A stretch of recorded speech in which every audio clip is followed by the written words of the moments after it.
अज़ीज़ तलबा व तालिबात, अस्सलामु अलैकुम। उम्मीद है आप सब खैरियत से होंगे। आप सब के लिए दुआ है कि अल्लाह ताला आपको ईमान और सेहत की बेहतरीन ज़िंदगी अता करे। आज का सबक शुरू करने से पहले सबक नंबर 1 और 2, बाब अव्वल का सबक नंबर 1 और 2 जो है इसको थोड़ा सा दोहरा लेते हैं। उसको दोहराने के बाद हम इस सबक को शुरू करेंगे जो हमारे वीक 3 का काम है। फिर हमें इसको समझना ज़्यादा आसान हो जाएगा। रब्बि शरह ली सदरी व यस्सिर ली अमरी वाहलुल उक़दतम मिन लिसानी यफ़क़हू क़ौली। बाब अव्वल अक़ायद इस्लाम के सबक नंबर 1 में हमने अल्लाह ताला की निशानियों के बारे में पढ़ा कि हर चीज़ को देखकर हमें ये अंदाज़ा होता है कि इसको बनाने वाला कोई ना कोई है। तो इस कायनात को जब हम देखते हैं तो इसको देखकर हमें ये ज़रूर ख़याल आता है कि इसको बनाने वाला कोई ना कोई है, और साथ ही हमें इसका जवाब भी मिल जाता है कि इसको बनाने वाली ज़ात कोई ऐसी है जो इस कायनात को इतने मुनज़्ज़म तरीके से चला रही है और इतने बेहतरीन तरीके से इसको बनाया है। वो यकीनन अल्लाह ताला है जो तमाम बनाने वालों से बढ़कर बनाने वाला है, और हम भी अल्लाह ताला की मखलूक ही हैं। और इस कायनात को बनाकर अल्लाह ताला ने कुरान मजीद में हमें जगह जगह इस पर गौर व फ़िक्र करने की दावत दी। और अल्लाह ताला की निशानियों में हम देखते हैं आसमान और ज़मीन की वुसअत को, सूरज चाँद सितारों को कि वो अपने अपने दायरों में घूम रहे हैं, दिन रात जो आ जा रहे हैं। ये इतनी बड़ी बड़ी निशानियां हैं जो हमें अल्लाह ताला के कायनात के खालिक होने की दलील हैं, अल्लाह ताला के कायनात के खालिक होने की निशानियां हैं, उसका मुंह बोलता सबूत है कि यकीनन अल्लाह ताला ही इन तमाम चीज़ों का बनाने वाला है और अकेला है, और उसके साथ इस काम में कोई भी शरीक नहीं है। बाब अव्वल के सबक नंबर 2 में हमने ये देखा है रिसालत के तकाज़े, यानी जब अल्लाह ताला ने हमें ज़मीन पर भेज दिया तो यकीनन हमें इस ज़मीन पर भेजने का भी कोई मकसद था। जैसे हम ये देखते हैं कि अगर हम कोई भी चीज़, कोई मशीनरी घर लाते हैं तो उसके साथ एक छोटा सा बुकलेट होता है जिसमें उसके बारे में मालूमात दी गई होती हैं। अगर वो बाय पार्ट्स हो तो उसको जोड़ने का तरीका जो है वो मौजूद होता है कि किस हिस्से को किस हिस्से पर किस तरीके से जोड़ा जाएगा। फिर दूसरी चीज़ उसकी इस्तेमाल की आ जाती है कि उसको इस्तेमाल कैसे किया जाएगा, और अगर हम उसको उसी तरीके से जोड़ लें और उसी तरीके से इस्तेमाल करें तो तब हम उससे फ़ायदा उठा सकते हैं। अगर आप उसको उस तरीके से नहीं जोड़ेंगे जो कि बुकलेट में दिया गया है तो आप उस चीज़ को ख़राब कर देंगे, तोड़ देंगे। मिसाल के तौर पर आप एक ब्लेंडर की मिसाल ले लीजिए कि उसका काम छोटी और चीज़ों को जो है वो ब्लेंड करना है, लेकिन अगर आप उसमें पत्थर कूटने लगेंगे तो यकीनन आप उस ब्लेंडर को तोड़ देंगे। तो यही इसी को हम कयास कर लेते हैं कि हम इंसान जिसको अल्लाह ताला ने पैदा किया तो हमें बेमकसद पैदा नहीं किया, बल्कि हमारी ज़िंदगी का एक मकसद है और वो है अल्लाह ताला की फरमाबरदारी। अब हम ये कैसे जानें कि अल्लाह ताला की फरमाबरदारी जो है वो किन कामों में है और कौन से काम ऐसे हैं जो उसकी नाराज़गी का सबब बनते हैं। इसका इंतज़ाम भी अल्लाह ताला ने फरमा दिया और इस ज़मीन पर बहुत से अंबिया भेजे जिन्होंने अल्लाह ताला का पैगाम लोगों तक पहुंचाया। ये आदम अलैहिस्सलाम से सिलसिला शुरू हुआ और मोहम्मद सल्लल्लाहु अलैहि वसल्लम पर आकर ख़त्म हो गया। अब इनकी रिसालत, इनकी दावत और इनकी तालीमात से हम तभी फ़ायदा उठा सकते हैं जब हम रिसालत के तकाज़ों को पूरा करेंगे, जैसे कि अंबिया से मोहब्बत करना, उनकी इज़्ज़त और तौक़ीर करना, और ये कि इसमें नबी सल्लल्लाहु अलैहि वसल्लम की ज़ात जो है वो थोड़ा सा हट के आ जाती है कि जहाँ बाकी अंबिया से हमें मोहब्बत करनी है और अंबिया के दर्जे में किसी तरह की कोई कमी नहीं करनी और उनको किसी दूसरे से कम नहीं समझना। लेकिन अमल के लिहाज से जब हम देखते हैं तो नबी सल्लल्लाहु अलैहि वसल्लम से मोहब्बत हमें अपने वालिदैन, औलाद और तमाम रिश्तेदारों से ज़्यादा हो, जिसकी दलील नबी सल्लल्लाहु अलैहि वसल्लम की हदीस है।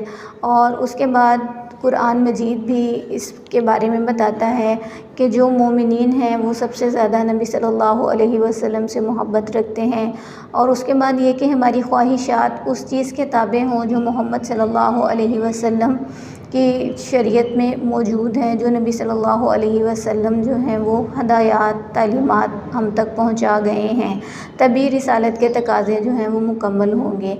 अब देखना ये है कि रिसालत के इन तकाज़ों में जो हमें ये बताया गया है कि नबी की तालीमात पर अमल किया जाए, तो नबी सल्लल्लाहु अलैहि वसल्लम की तालीमात क्या थी, जिसकी एक शक्ल जो है वो कुरान मजीद है और दूसरी जो है वो नबी सल्लल्लाहु अलैहि वसल्लम की अहादीस हैं, जिसके बारे में नबी सल्लल्लाहु अलैहि वसल्लम ने अपनी वफ़ात के वक्त जो है वो बार बार मुसलमानों को, सहाबा को इस बात का एहसास दिलाया कि मैं तुम में दो चीज़ें छोड़े जा रहा हूँ, एक अल्लाह की किताब और एक मेरी सुन्नत। तो अल्लाह ताला की किताब क्या है, कुरान मजीद है, और नबी सल्लल्लाहु अलैहि वसल्लम की सुन्नत जो है वो क्या है, अहादीस हैं, जो हम अब तक जो है वो हमारे पास मौजूद हैं, जिनके ऊपर अमल करके ही हम अपनी दुनिया और आखिरत को संवार सकते हैं। अब हम अपने वीक 3 हफ़्ता सोम के सबक की तरफ आ जाते हैं। यह है बाब 2 और इसका सबक नंबर 1 है कुरान मजीद के हुकूक।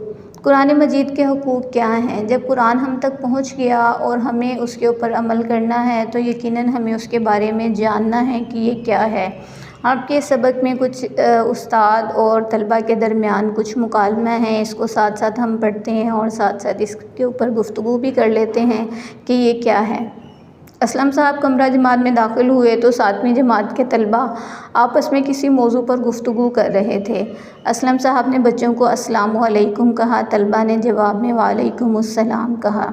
तो यहाँ से हम एक अदब सीखते हैं कि मुसलमान जब भी किसी से मिले तो बात करने से पहले सलाम करें, यानी कोई भी बात करने से पहले सलाम कहना चाहिए, और जो लोग सुन रहे हैं उन्हें वालेकुमुस्सलाम अच्छे अंदाज में कहना चाहिए और सलाम के अल्फाज को बिगाड़ना नहीं चाहिए। असलम साहब ने बच्चों से पूछा कि वो किस मौजू पर बात कर रहे थे। उसामा ने जवाब दिया, जनाब हम मुसलमानों के मौजूदा हालात के बारे में बात कर रहे थे। इस वक्त दुनिया में मुसलमान बहुत बड़ी तादाद में हैं, लेकिन सबसे ज़्यादा मज़लूम कौम भी यही है। जब हम अखबार पढ़ते हैं या ख़बरें सुनते हैं तो ज़्यादातर ख़बरें मुसलमानों पर जुल्म व सितम के बारे में होती हैं। जनाब हम जानना चाहते हैं कि सूरत हाल का सबब क्या है, और ये हम आजकल देख रहे हैं, ये सबक बिल्कुल हमारे आजकल के हालात के मुताबिक ही जो है यहाँ पर बात की गई है कि मुसलमान मज़लूम कौम क्यों हैं।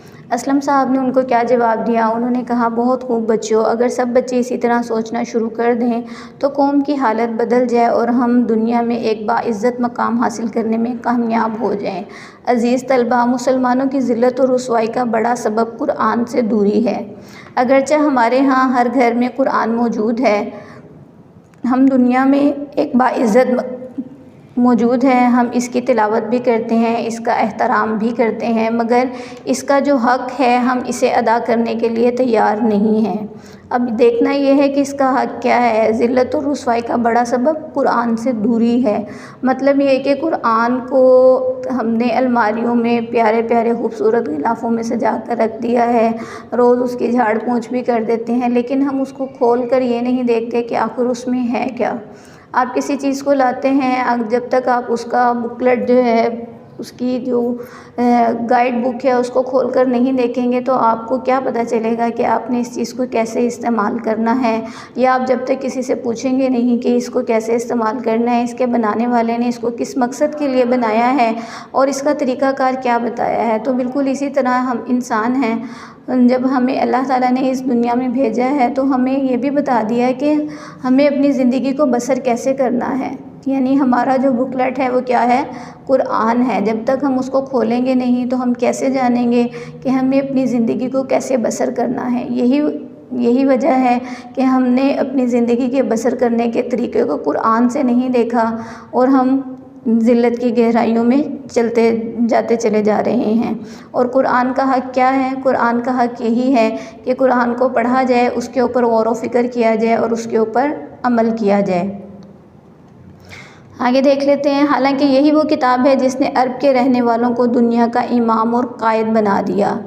अब ये देखें कि सहाबा कराम उस वक्त अरब के जो हालात थे, अगर आप उसको मुताला करें तो हम देखते हैं कि अरब जो हैं वो चरवाहों के नाम से या चरवाहों की हैसियत से जाने पहचाने जाते थे।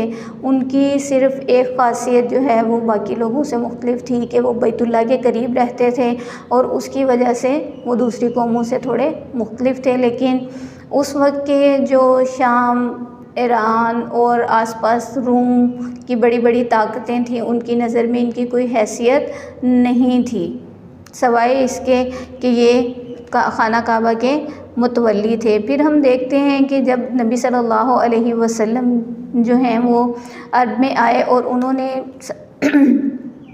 अपनी तालीमात का आगाज़ किया और कुरान का पैगाम जो है वो अहले अरब को पहुंचाया और उन्होंने उसके ऊपर अमल किया, तो उस अमल के नतीजे में अरब की जो हुकूमत है, अरब के जो लोग हैं, उन्हें एक रियासत का तसव्वुर जो है वो ज़हन में आया। एक रियासत कायम हुई, कि इस्लामी रियासत कायम हुई और जिसकी हदूद जो हैं वो दूर दूर ममालिक तक फैल गईं। और यही सहाबा थे जो नबी सल्लल्लाहु अलैहि वसल्लम के साथ मिलकर कुफ़ार से टकरा गए और इस्लामी हुकूमत जो है वो अरब से निकल कर दूसरे मुल्कों तक फैल गई कि रूम और जैसी क़ुव्वतें जो हैं वो भी मुसलमानों का मुकाबला ना कर सकीं। यानी हम कह सकते हैं कि अरब के रहने वाले जो हैं दुनिया के इमाम और कायद बन गए। इमाम कौन होता है? जो सामने हो और जिसकी पैरवी की जाए, और कायद भी जो है वो रहनुमाई करने वाले को कहते हैं। यानी अरब जिनको बद्दू और चरवाहे और इस तरह के नामों से मौसूम किया जाता था, उन्होंने कुरान पर अमल करके लोगों को दिखा दिया कि इंसान का असल मकसद जो है वो ज़िंदगी का क्या है, और जो असल मकसद की तरफ चलते हैं हुक्मरानी उन्हीं के हाथ में आती है। और बाकी कौमों ने इसको तस्लीम भी किया। कुरान के हर लफ्ज़ को गौर से सुनते और इस पर अमल करते थे। ये कुरान ही था जिसने इन्हें मुकम्मल तौर पर बदल दिया और एक मिसाली ज़िंदगी इंसानी गिरोह बना दिया। इस तरह कुरान को अपनी ज़िंदगी में शामिल करने से भेड़ बकरियां चराने वाले और सहरा में रहने वाले इंसानियत के रहनुमा बन गए। यानी बाकी कौमों ने उन्हें अपना रहनुमा तस्लीम किया। एक शेर है, वो ज़माने में मुअज़्ज़िज़ थे मुसलमान होकर और तुम ख्वार हुए तारिके कुरान होकर। तारिके कुरान यानी कुरान को छोड़ देने वाले। यानी सहाबा की यहाँ मिसाल दी जा रही है कि वो ज़माने में मुअज़्ज़िज़ हुए, उनके लोगों ने इज़्ज़त की। किस लिए की? इसलिए की कि उन्होंने कुरान के ऊपर अमल किया था। और हम भी मुसलमान हैं, लेकिन हम क्यों ख्वार हो रहे हैं? इसलिए हो रहे हैं कि हमने कुरान को छोड़ दिया है। अब सवाल ये पैदा होता है कि उस वक्त नबी सल्लल्लाहु अलैहि वसल्लम अहले अरब में मौजूद थे और वो साथ साथ अल्लाह ताला का पैगाम जो है वो लोगों तक पहुंचा रहे थे और लोग उनकी बातों को, सहाबा कराम जो है उनकी बातों को सुनते थे और उसके ऊपर अमल करते थे। अब देखना ये है कि क्या आज के हालात में भी कुरान के ज़रिए से ये तब्दीली लाई जा सकती है। कुरान तो वही है जिसने सहाबा कराम की ज़िंदगियों को बदला। अफसोस हमने इसकी तालीमात को बिल्कुल फरामोश कर दिया। हम इसे पढ़ते ज़रूर हैं, मगर इस पर गौर व फ़िक्र नहीं करते और ना ही इससे हदायत और रहनुमाई लेते हैं। बिल्कुल ऐसे ही है आज के, यानी जिसको आप कहते हैं नाज़रा पढ़ना, वो हम ज़रूर पढ़ते हैं, लेकिन उस कुरान को पढ़ते हुए किसी को ये मालूम नहीं होता कि आखिर वो पढ़ क्या रहा है। उसके ऊपर ज़ाहिर है जब हमें यही नहीं पता कि हम पढ़ क्या रहे हैं, तो फिर उसके ऊपर गौर व फ़िक्र कैसा। और जब गौर व फ़िक्र नहीं होगा और जब यही मालूम नहीं होगा कि क्या पढ़ रहे हैं, तो हदायत और रहनुमाई कैसे ले सकते हैं। तो इससे हदायत और रहनुमाई लेने के लिए, इस पर गौर व फ़िक्र करने के लिए कुरान को बिल्कुल वैसा ही पढ़ना ज़रूरी है जैसा कि उसके पढ़ने का हक़ है। यानी हमें मालूम हो कि वो क्या है और इसके लिए इसका तर्जुमा जानना जो है वो बहुत ज़रूरी है। और जब तक मुसलमानों ने कुरान को मज़बूती से थामे रखा, इसको हकीकी मानों में अपना रहनुमा समझा, अपने अमल, अखलाक व मामलात को कुरान के मुताबिक इस्तेवार किया, इस वक्त तक इनफरादी और इज्तिमाई हर सतह पर वह बुलंद रहे और गालिब भी रहे। इस्लाम का झंडा चार सू लहराया, चार सू यानी हर तरफ, दूर दूर तक। लेकिन जैसे जैसे मुसलमान कुरान से बेपरवाह और बेताल्लुक़ होते गए, वैसे वैसे इन पर ज़वाल के साए गहरे होते गए और नतीजा ये निकला कि वो बतदरीज यानी आहिस्ता आहिस्ता फ़साद और अखलाकी पस्तियों में मुब्तला होकर मग़लूब हो गए। उनका इत्तेहाद पारा पारा हो गया और वो फ़िरक़ों में तक़सीम हो गए। यानी ये कुरान से बेपरवाही और लाताल्लुक़ी की वजह है कि आज मुसलमान जो हैं वो ज़वाल का शिकार हैं। ज़वाल क्या है? शिकस्त का शिकार हैं। बाकी कौमें उनके ऊपर गालिब हैं और अपनी मनमानी उनसे करवा रही हैं। और यही वजह है कि जब हमने कुरान की तालीमात को छोड़ दिया तो अखलाकी पस्तियाँ भी हमारे अंदर आ गईं और हमारा इत्तेहाद जो है वो भी टूट गया और हम फ़िरक़ों में भी तक़सीम हो गए।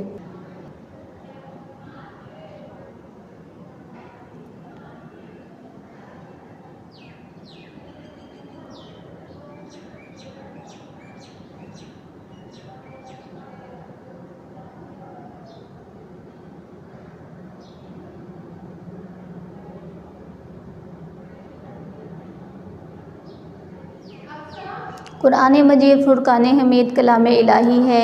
कुरान मजीद किताब हिदायत है। हर शख्स के लिए रहनुमा और उस्ताद की हैसियत रखता है। दिलो दिमाग को कुरान के पैगाम के लिए खोलने की दावत खुद कुरान ने बारहा दी है। कुरान मजीद ने इंसान को बारहा इन अल्फाज में झंझोड़ा कि तुम सुनते क्यों नहीं, तुम देखते क्यों नहीं, तुम सोचते क्यों नहीं, तुम अक्ल से काम क्यों नहीं लेते, तुम गौर व फ़िक्र क्यों नहीं करते। कुरान की ये दावत हर उस इंसान के लिए है जो सुनने, देखने और सोचने की सलाहियत रखता है। यानी अभी जब हमने रिसालत के तकाज़े पढ़े तो उसमें हमने ये बात देखी थी कि आखिरत की कामयाबी के लिए जो है हर शख्स का कुरान मजीद पर ईमान लाना, नबी सल्लल्लाहु अलैहि वसल्लम की रिसालत को कबूल करना ज़रूरी है।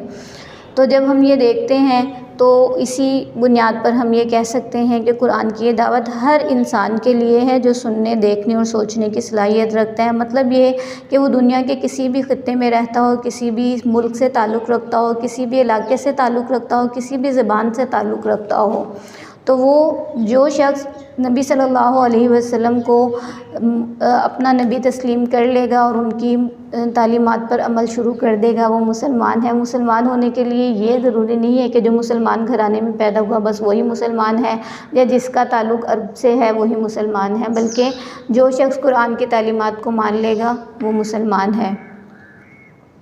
और हमें ये बात भी अच्छी तरह समझ लेनी चाहिए कि कुरान एक रोशनी है। जैसे सूरज तुलू होता है तो इसकी रोशनी में सब देख सकते हैं, बिल्कुल इसी तरह हम कुरान की रोशनी में हक़ और बातिल में फ़र्क कर सकते हैं, अपने लिए सही रास्ते का इंतखाब कर सकते हैं। इरशाद बारी ताला है, या अय्युहन्नासु क़द जाअकुम बुरहानुम मिन रब्बिकुम वअंज़लना इलैकुम नूरम मुबीना।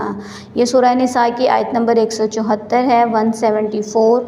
इसका तर्जुमा कुछ ऐसे है, ए लोगों तुम्हारे पास तुम्हारे रब की तरफ से रोशन दलील आ गई है और हमने तुम्हारी तरफ ऐसी रोशनी भेज दी जो तुम्हें वाज़ेह रास्ता दिखाने वाली है।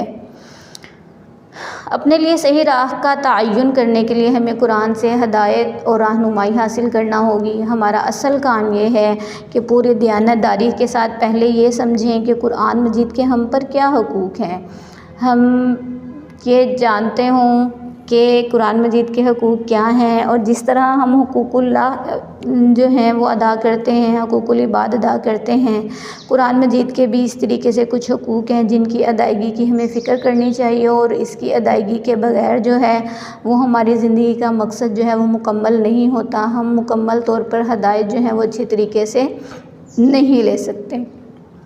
सबसे पहला हक़ जो है वो कुरान का क्या है कि कुरान मजीद को अल्लाह ताला का कलाम माना जाए। सच्चे दिल से यकीन रखें कि कुरान मजीद अल्लाह ताला का कलाम है। ये किताब आज भी बग़ैर किसी रद्दो बदल के अपनी असली हालत में मौजूद है और दुनिया के तमाम लोगों के लिए हदायत है। जैसे अभी हमने रिसालत के तकाज़े जब हम पढ़े उसके अंदर हमने ये देखा था कि अल्लाह ताला ने कुरान मजीद के बारे में फ़रमाया, इन्ना नहनु नज़्ज़लना ज़िक्रा व इन्ना लहू लहाफ़िज़ून, कि इस किताब को हमने ही, इस ज़िक्र को हमने ही नाजिल किया और हम ही इसकी हिफाजत करने वाले हैं। यही बात यहाँ बताई गई कि इसमें रद्दो बदल बिल्कुल भी नहीं है, ये अपनी असल हालत में मौजूद है। और फिर हमने ये देखा कि नबी सल्लल्लाहु अलैहि वसल्लम के बारे में अल्लाह ताला ने कुरान मजीद में फरमा दिया कि हमने आपको सबकी तरफ रसूल बनाकर भेजा। सबकी तरफ रसूल बनाकर भेजा का मतलब यही है कि दुनिया के तमाम लोगों के लिए अब जो हदायत और रहनुमा जो है वो नबी सल्लल्लाहु अलैहि वसल्लम की तरफ से ही है, जो अल्लाह ताला के हुक्म से उन्होंने हम तक पहुंचा दी। कुरान को अल्लाह ताला का कलाम मानने के बाद इसका दूसरा हक़ ये है कि कुरान की तिलावत जो है वो की जाए। रोज़ाना कुरान की तिलावत को मामूल बनाना, उसे ठहर ठहर कर पढ़ना, अच्छी तरीके से किरात करना, इसके बारे में अल्लाह ताला का फ़रमान है, जिन लोगों को हमने किताब अता की वो इसको ऐसे पढ़ते हैं जैसा कि इसके पढ़ने का हक़ है, यही लोग इस पर ईमान रखने वाले हैं, और वो जो इसको नहीं मानते वो नुकसान उठाने वाले हैं। ये सूरह बकरा की आयत नंबर 121 है। और कुरान की तिलावत के बारे में ही नबी अकरम सल्लल्लाहु अलैहि वसल्लम का इरशाद है कि बेशक दिलों को भी ज़ंग लग जाता है जिस तरह लोहे को पानी से ज़ंग लग जाता है। किसी ने पूछा, ए अल्लाह के रसूल सल्लल्लाहु अलैहि वसल्लम, दिल के ज़ंग की सफाई किस तरह मुमकिन है? तो आप सल्लल्लाहु अलैहि वसल्लम ने फ़रमाया, हर वक्त मौत को याद करना और कुरान मजीद की कसरत से तिलावत करना। तो अगर हम ये चाहते हैं कि हमारे दिल साफ़ रहें और हमारे दिल को किसी किस्म का ज़ंग ना लगे, तो फिर हमें चाहिए कि अपनी मौत को याद रखें और कुरान मजीद की कसरत से तिलावत करें। इसके बाद तीसरा हक़ जो आ जाता है वो है कुरान मजीद को समझना। कुरान मजीद का तर्जुमा, हमें चाहिए कि कुरान मजीद का तर्जुमा सीखें, इसके मानी और मफ़हूम को समझें, इस पर गौर व फ़िक्र करें और इससे नसीहत हासिल करें। जब हम इसका तर्जुमा पढ़ेंगे, इसके मानी पर और मफ़हूम पर गौर व फ़िक्र करेंगे, तो यकीनन हम इससे नसीहत भी हासिल करेंगे कि आखिर इसमें जो रहनुमाई दी गई है, इसमें जो तालीमात दी गई हैं, अल्लाह ताला जो हमें दावत दे रहे हैं, बार बार गौर व फ़िक्र की आखिर इसकी वजह क्या है। इसके बाद आ जाता है कुरान मजीद पर अमल करना। कुरान मजीद ने जिस चीज़ को हलाल करार दिया इसे हलाल जानें, जिस चीज़ को हराम कर ठहराया इसको हराम समझें। कुरान मजीद के हर हुक्म और हर नहीं को अदल व इंसाफ पर मबनी माने और ज़िंदगी के तमाम मसाइल में कुरान मजीद से रहनुमाई लें। हर हुक्म और हर नहीं मतलब जो हमें काम करने के लिए कह दिया है उसको करना है, उसके लिए हमारे पास कोई जो है वो हीले बहाने नहीं होना चाहिए कि आज के दौर में नहीं हो सकता, वो तो नबी थे वो कर सकते थे, ये तो बड़ा मुश्किल है, हमारा तो ख़ानदान ऐसे है, हमारी बिरादरी ऐसी है, हम तो छूट जाएंगे। तो ये चीज़ें जो हैं वो आखिरत में हमारे काम नहीं आएंगी, ये बहाने आखिरत में हमारे काम नहीं आएंगे। अल्लाह ताला इस किताब को नाजिल करने वाले हैं, हमें अल्लाह ताला ने बनाया है, तो यकीनन हमें हमसे बढ़कर अल्लाह ताला जानते हैं और अल्लाह ताला ने जो हुक्म दे दिया है वो यकीनन इन हालात के मुताबिक और हमारी ताकत के बिल्कुल मुताबिक है। और इसी तरीके से हर नहीं को अदल इंसाफ पर मबनी माने कि जिन चीज़ों से हमें मना कर दिया गया है उसमें भी हम हीला हुज्जत ना करें कि ये नहीं हो सकता, वो नहीं हो सकता, मैं तो नहीं करना चाहता था, मैं नहीं करना चाहती थी, लेकिन बस मजबूरी में करना पड़ा। तो ऐसी चीज़ें जो हैं वो आखिरत में काम नहीं आएंगी और हम अपनी आखिरत को ख़राब कर बैठेंगे अगर हम इसके हकम और नहीं पर अपनी मर्ज़ी जो है वो मुसल्लत करने लगेंगे। तो कुरान का हक़ क्या है कि जिस तरीके से जो चीज़ बताई गई है उसके ऊपर वैसे का वैसा ही अमल किया जाए। इसके बाद एक और हक़ कुरान का क्या है कि इसके पैगाम को दूसरों तक पहुंचाया जाए, ख़ुद जानने के बाद दूसरों को पहुंचाया जाए, यानी कुरान की तबलीग की जाए। कुरान मजीद की तालीमात को दूसरों तक पहुंचाने के बारे में नबी सल्लल्लाहु अलैहि वसल्लम ने फरमाया, मेरी तरफ़ से पहुंचाओ ख़्वाह वो एक आयत ही क्यों ना हो। ये सही बुखारी से ली गई है हदीस। यानी तुम्हें कुरान जितना आता है वो दूसरों तक पहुंचा दो। इसमें यह हमें नहीं सोचना चाहिए कि अभी तो बहुत सारे लोग ऐसे हैं जिनसे बात की जाए तो वो ये कहते हैं कि हम तो अमल नहीं करते, जब हम खुद अमल नहीं करते तो हम दूसरों को कैसे बता सकते हैं, दूसरे हमें ये कहेंगे और वो कहेंगे कि ख़ुद तो माना नहीं और किया नहीं। बल्कि ये भी हमारे ऊपर शैतान का एक वार है कि वो हमें अल्लाह ताला का पैगाम दूसरों तक पहुँचाने से रोकने के लिए इस तरह के वसवसे हमारे दिल में और हमारे जहन में डाल देता है। इसके बरअक्स अगर हम ये सोचें कि जो चीज़ हमने आज पढ़ ली है कुरान की, आज हमने ये आयत पढ़ी है, नबी सल्लल्लाहु अलैहि वसल्लम की ये हदीस हमने आज पढ़ी है, इसको समझा है, तो हम दूसरों को भी इसके बारे में बताएं। जब हम बता रहे होंगे तो ख़ुद ब खुद हमारे जहन में भी ये बात आएगी कि हमें ख़ुद भी इसके ऊपर अमल करना है। अगर हम दूसरों को बता रहे हैं और इसके ऊपर अमल नहीं कर रहे तो ये हमारे लिए शर्मिंदगी का बाइस है। तो वो शर्मिंदगी का जो एहसास पैदा होगा वो हमें अमल के ऊपर ज़रूर उभारेगा। तो शैतान के इस वसवसे से बिल्कुल मगलूब ना हो कि हम ख़ुद तो अमल नहीं करते, हम दूसरों को कैसे बताएं। दूसरों को ज़रूर बताएं ताकि आपके अंदर अमल करने का जज्बा जो है वो पैदा हो। मुसलमानों के मौजूदा हालात में असल ज़रूरत ही इस बात की है कि कुरान मजीद की तरफ रुजू किया जाए। हमारी तकदीर इस वक्त तक नहीं बदलेगी और हम इज़्ज़त और सरबुलंदी हासिल नहीं कर सकेंगे जब तक कुरान का हक़ अदा नहीं करेंगे। खालिक कायनात के कलाम और हदीस के होते हुए हमें किसी और तरफ देखने की ज़रूरत ही नहीं है।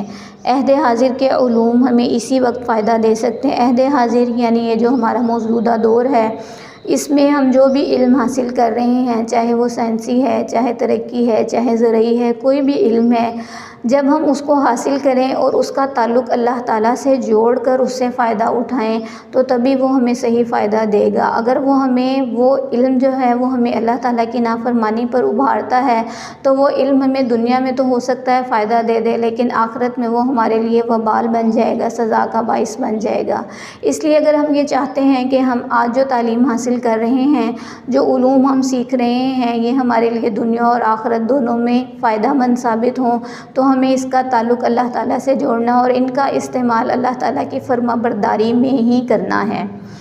जब हम कुरान पाक के मानी और मफ़हूम की रोशनी में इस्लामी तालीमात की हकीकी रूह तक रसाई हासिल कर लें, यानी ये कुरान मजीद के हुकूक़ हैं और इसकी तिलावत, मानी और मफ़हूम को देखना और ज़िंदगी के हर पहलू में इससे रहनुमाई हासिल करना हमारे लिए बहुत ज़रूरी है।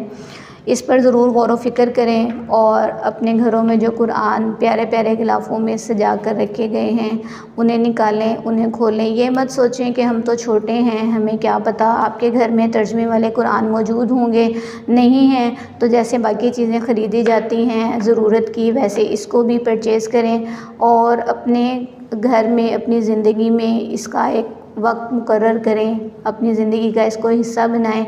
आप कुरान का तर्जुमा पढ़ें और नहीं समझ आता तो अपने बड़ों से मदद लें, उसको पढ़कर ज़रूर देखें कि आखिर इस कुरान में है क्या। जो सूरतें आप पढ़ते हैं, जो आप याद कर चुके हैं, ज़बानी याद हैं, उनको देखें कि उनका तर्जुमा क्या है, आखिर उनका मतलब क्या है और अल्लाह ताला आपसे क्या चाहते हैं।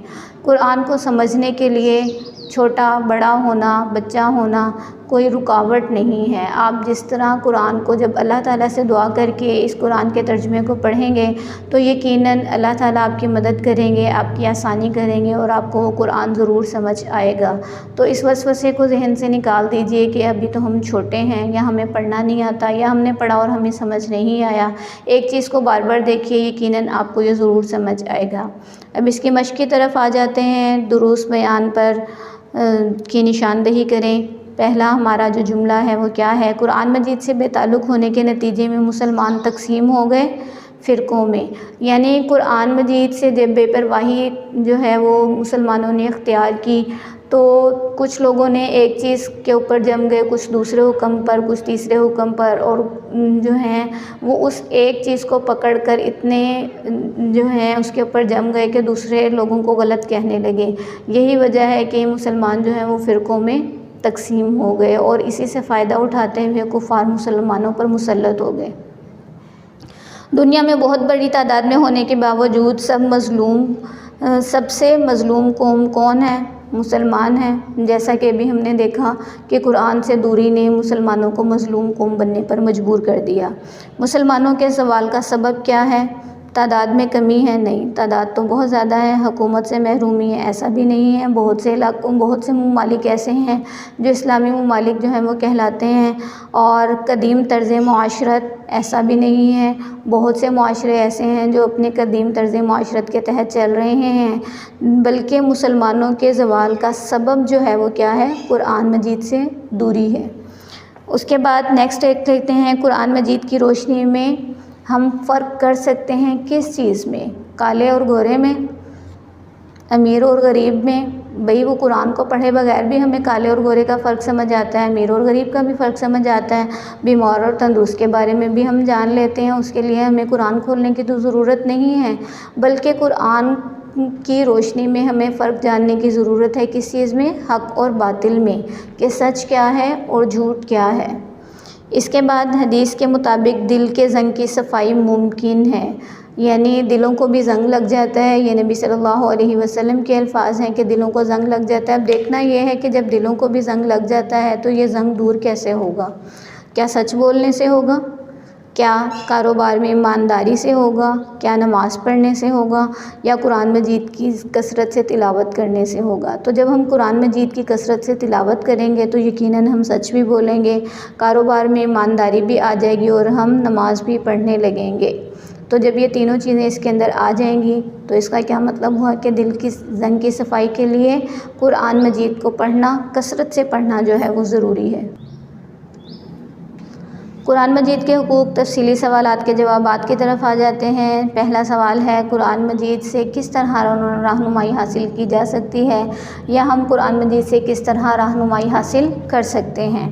कुरान मजीद किताब हिदायत है, हर शख्स के लिए रहनुमा और उस्ताद की हैसियत रखता है। कुरान एक रोशनी है, जैसे सूरज तुलू होता है तो इसकी रोशनी में सब देख सकते हैं, इसी तरह हम कुरान की रोशनी में हक़ और बातिल में फ़र्क कर सकते हैं और अपने लिए सही रास्ते का इंतखाब कर सकते हैं। यानी रहनुमाई जो है वो किस तरह हासिल की जा सकती है? कुरान मजीद को पढ़कर और समझकर। कि इरशाद बारी ताला है, ए लोगो तुम्हारे पास तुम्हारे रब की तरफ से रोशन दलील आ गई है और हमने तुम्हारी तरफ ऐसी रोशनी भेज दी है जो तुम्हें वाज़ेह रास्ता दिखाने वाली है। यानी यहाँ पर जो रोशन दलील और रोशनी का तज़किरा हो रहा है, ये क्या है? ये कुरान मजीद की तरफ इशारा है। कुरान मजीद से रहनुमाई हासिल करने के लिए ज़रूरी है कि कुरान को मजबूती से थामा जाए। मजबूती से थामना क्या है? कि कुरान मजीद को पढ़ना, इसके ऊपर गौर व फिक्र करना और इसके ऊपर अमल ख़ुद भी करना और दूसरों को भी करने की तरगीब देना। जब ये सारे काम हम करेंगे तो इसका मतलब है कि हमने कुरान को मजबूती से थाम लिया है।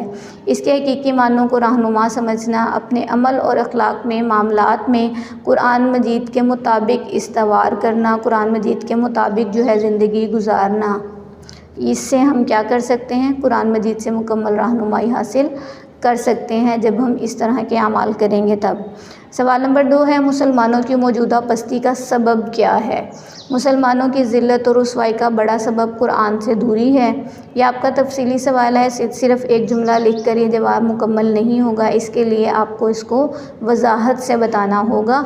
सहाबा कराम रज़ी अल्लाहु अन्हुम ने कुरान पर अमल करके अपनी ज़िंदगियों को बदला। जब तक मुसलमानों ने कुरान को मजबूती से थामे रखा, अपने अखलाक व मामलात को कुरान के मुताबिक इस्तवार किया, इस वक्त तक वो इनफरादी और इज्तमाई हर सतह पर बुलंद हुए और गालिब भी रहे।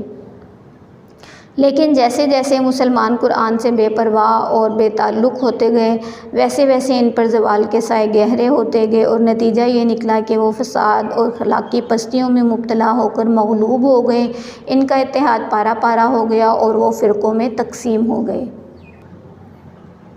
सवाल नंबर 3, कुरान मजीद के हुकूक क्या हैं? कुरान मजीद के हुकूक जो हैं अभी हमने पढ़े, एक नज़र फिर से देख लेते हैं कि कुरान मजीद को अल्लाह का कलाम माना जाए और इसकी दलील जो है वो हमें यहाँ पर अल्लाह ताला ने बता दी कि यानी अल्लाह ताला का कलाम को हमने जो मानना है कि अल्लाह का कलाम है, उसकी वजह क्या है कि उसमें रद्दो बदल नहीं हुआ, इसकी वजह क्या है? वो अपनी असली हालत में है, इसकी वजह क्या है? इसकी वजह ये है कि कुरान मजीद का हिफाजत का ज़िम्मा खुद अल्लाह ताला ने लिया है, जिसका हम तज़किरा बार बार कर चुके हैं। उसके बाद दूसरा हक़ जो है वो कुरान का क्या है कि तिलावत कुरान की जाए।